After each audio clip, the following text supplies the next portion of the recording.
मुख्य कार्यकारी अधिकारी, मुख्य कार्यकारी अधिकारी और विभिन्न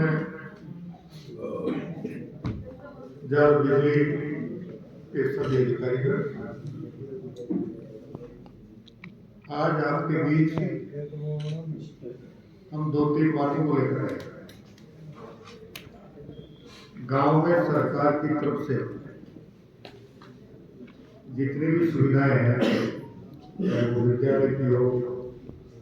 चाहे वो अस्पताल की हो, चाहे वो ग्राम पंचायत की हो, चाहे वो पेयजल की हो, चाहे सिंचाई के जल की हो, चाहे आवागमन के लिए सड़कों की व्यवस्था हो, उसमें कहीं कोई कमी खामी हो उसके बारे में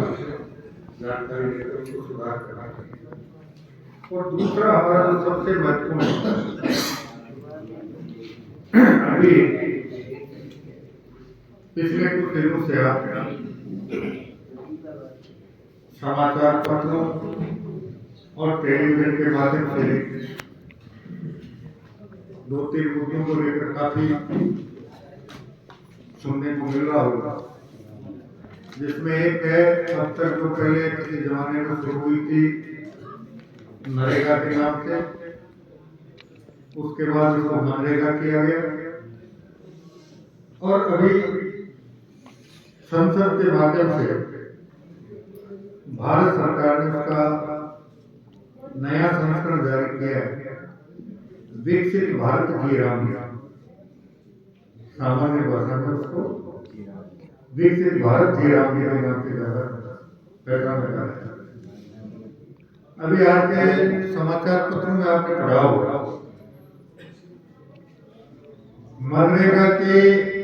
पिछले साल के कार्यकाल को लेकर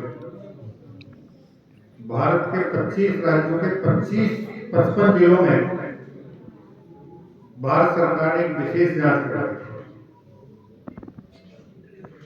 और उस विशेष जांच में ये पकड़ में आया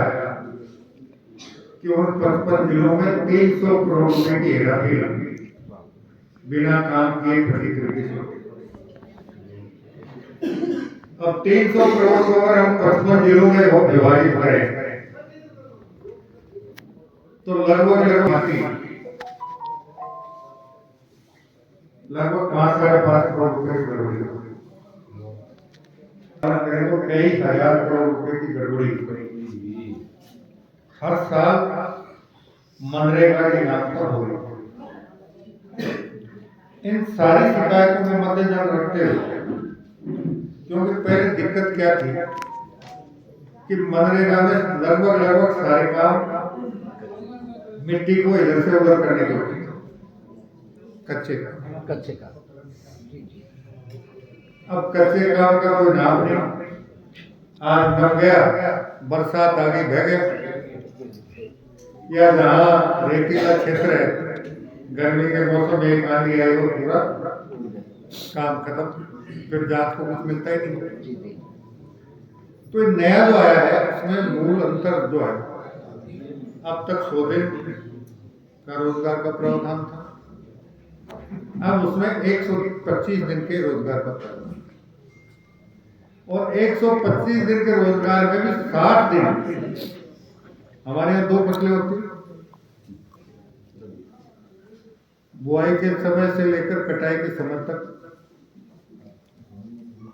30 दिन का अवकाश विकसित भारत जी राम योजना में रहेगा, ताकि खेती के लिए मजदूर आसानी से उपलब्ध। पहले 15 दिन का मजदूर बना जाता था और 15 दिन के मजदूर